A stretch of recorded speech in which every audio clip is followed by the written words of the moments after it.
Welcome back to the channel. My name is Sang and today I am with my friend Lisa. We are at Vuji Cafe in the Heights area. The address here is 718 West 18th Street, Suite H, Houston, Texas 77008. This is the Negitoro Tuna.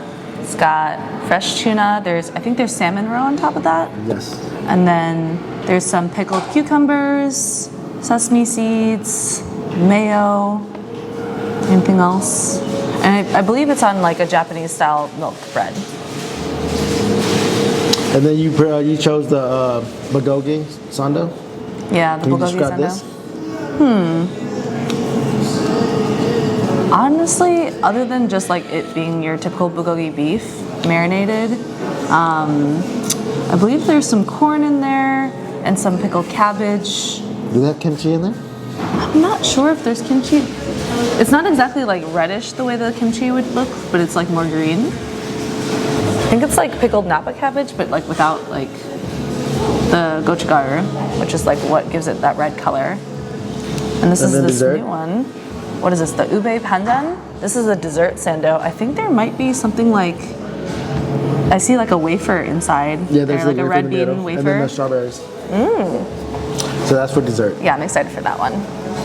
So which one do you want to try first, the Bulgogi or the Now we gotta go for the Negitoro Tuna. Why? While it's still fresh. I got it once takeout and you know, I thought it was really good, but I think it would have tasted even better fresh. So we kind of gotta get into this one first. Okay. Yeah. Okay, for you. For me. Not exactly the most aesthetic, sorry. Okay, cheers. Beep. Cheers. So I've been here 3 times before. I think I tried everything already, and this was my favorite, the tuna, Negitoro Sando. Already dug in. And then the salmon roe eggs adds a lot of a lot of depth to an extra level to the sandwich. I like the roe because it adds like a little bit of saltiness. Like the cucumber's really refreshing. The tuna's really fresh. But then the saltiness adds to like the cucumber crunch here. I think there's a seaweed chip in there. I don't know if you tasted that. I just taste something crunchy. This is Thai tea. I'm lactose intolerant, but they were really nice about like doing an oat milk substitution for me, and even like went back and added sweetness. So even if you're a lactose girly, I think they do a really good job accommodating us. You want to try the next sandwich? Yeah, let's go for the Bulgogi. It's still too far. Okay, cheers. Cheers. So this got marinated Bulgogi inside with corn and I'm not sure what else, cabbage. I'm gonna wait until you do your description before I eat, because you were like in the middle of the description and I'm like chowing down. You can eat it first and then describe it afterward. Yeah, that's how I wanted to do it. Okay, here we go. There's a lot of meat in this. Oh god. It's definitely got the sweetness of a bulgogi that you would get at like a Korean barbecue. Like they marinate it in something with like Asian pear and usually like some sweetness in there.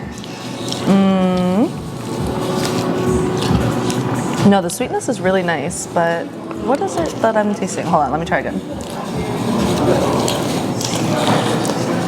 It's tender, and there's a lot in there. What is this right here? This looks like maybe Asian pear. Let's see. Is it? Could be. No, it's a pickled daikon. It's a radish. I thought it was a cucumber. What do you think? It's delicious. I think it tastes more like a bulgogi this time. I think the last time I ate it, it tastes like Vietnamese banh mi to me. No, it definitely has the sweetness of a bulgogi to me. It's got a nice chew. I think because this one's a little bit more marinated, the bread's less crispy, but it's still tasty. I feel like I can't rip this in a nice way. You're gonna have to help me.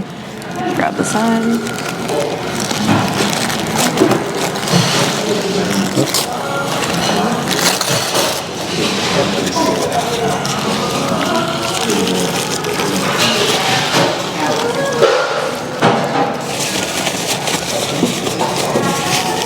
You want to describe it first, or you want to take a bite first? Oh no, I feel like you should describe it first. Because you said there's like a wafer. With the pandan is the green one, cream, right? And then, Pandan's the green one, yeah. And then the ube is the purple cream. Beep beep. And there's a slice of strawberries inside with a wafer inside to add the crunch. Cheers. Cheers. Beep. Is there chocolate in there? No, I really love It's very refreshing. Strawberries are so good in this. Yeah. I wish I had more strawberries.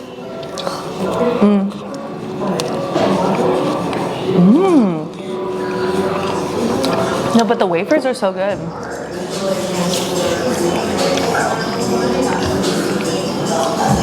And like the butteriness of the bread is super nice to like offset how sweet it is. But like a classic not too sweet vibe with some texture in the crunch and some refreshingness from the strawberries. That one might be my favorite. I agree. Well, never mind. No? Well, maybe. Well, I think it's equal to the tuna. The Negitoro really is super good. All right, out of 1 out of 10, what do you rate the Negitoro? I think Negitoro? A toro? Negitoro. I think especially Negitoro? this time, if I were to rank it, because the first time I had it takeout, this one's like an 8. The first time I had it, it was like I think it was still good, but I was like really looking forward to what it would taste like in person, hot, or not hot, but fresh. I think in person it was like a 6. So this time's around, it's an 8 for me. What about for you? I can say that it's a good 8. I think whenever I tried it previously, I think to me it tasted better before. I'm not sure why, but before it tasted better than this time. But I still like it a lot. I think it's still one of my favorites. And I think the Pandan Ube Sando is also really good. So both of those are equally good. I think I would maybe rank this an 8.5. More than the... A little bit more than the Negitoro, just because I think it took me by surprise how nicely the wafer and the strawberry paired. And I liked how buttery the bread was. So, you know, all of those things balanced the dessert really well. You don't see a lot of dessert sandwiches here in the US. Most of it's like, you know, the 7-Elevens in Japan and stuff like that. So It's very unique. A lot of places don't have anything similar to this. that's what I would say. If you're looking for like something really unique that you haven't tried before at other restaurants, like a dessert sandwich at Vuji would be really good. So how do you rate the bulgogi? I really liked the flavor of the bulgogi itself, the meat. The pickled radish was really nice in there, and the corn is a nice touch. But I think because of how like seasoned or like marinated it is, it makes the bread soggy. So for me, it was like I think it's still like a 6 or a 7. But you would have to eat this immediately if you were going to order it. I agree. I give it a 7. It was a bit heavier than the other dishes, and then the bread was a little bit soft because there was a lot of marinade on the bulgogi, so it made the bread soft. Yeah. We talked to one of the workers, and right now it's kind of the slow season for a lot of the restaurants. So I definitely recommend that if you're looking to dine someplace, to check this place out. I really like the owner.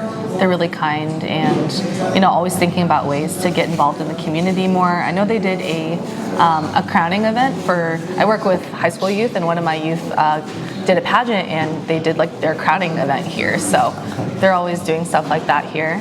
What about for you? I think the venue is a really great place for game night. So I think there should be more different clubs and organizations setting up a game night here, or some kind of trivia night or something, where they hang out here, play games, and eat the food here. On, I guess, mostly weeknights, mate, probably.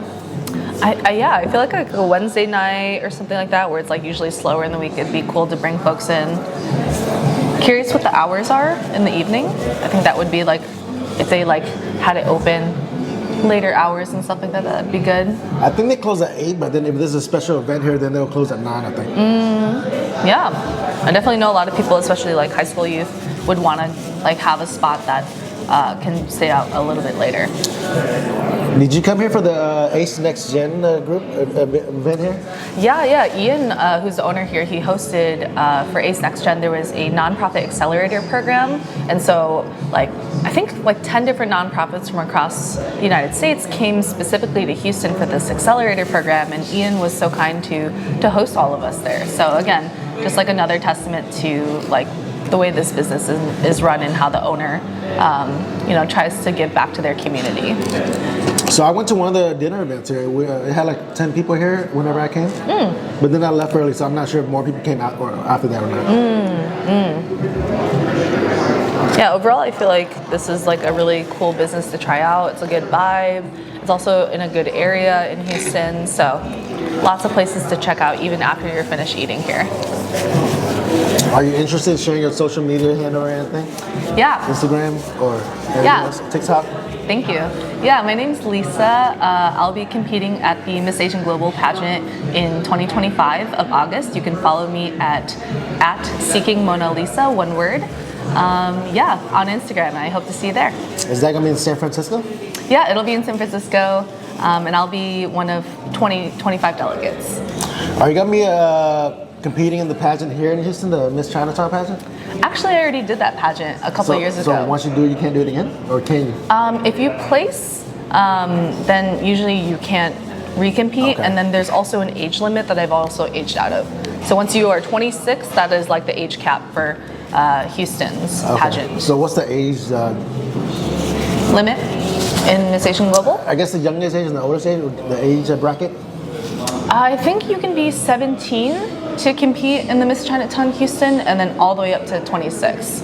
So my year when I competed in 2021, I was the oldest. I was the big sister. I was 26, and I had a couple pageant sisters who were still in high school, just going to college, so 18, 17, 18. So that is the age range of the Miss Chinatown Houston pageant, and then Miss Asian Global, the age goes all the way up to 30. Okay. Yeah. Is there a pageant for people older than that? I believe so. There's any pageant that says Miss MISS, that's usually 30 and below. Although the Miss Universe pageant has just recently lifted their age limits, so that means that other pageants might follow suit. What's the age limit now? I don't think there's an age limit at all, so you can compete at any age as long as you are the delegate for your country. Okay. And typically in pageantry world, there's tends to be a bias towards younger delegates, but now there's options. I know there was an older woman who competed at Miss Universe Korea who did amazing. She wasn't selected officially as a delegate, but this is just breaking age barriers. For older folks who are interested in competing in pageants, there's also the Ms. MS pageants, and then for married women, Mrs. pageants. So there's lots of different options for people who are older than 30 to compete. Okay. Then you should always dream for Miss Universe. Well, thank you for joining me today for lunch. Thank you for having me. The meal was amazing. I love the food here. Hope you enjoyed it as well. Yeah, thanks for treating me. It was delicious, and I'm excited to be here. Well, thank you for watching the video. I hope you liked the video. Please like the video, subscribe to the channel, and click on the notification bell. And also follow Lisa on social media as well. Thank you and take care. Bye. Thanks, y'all. Bye.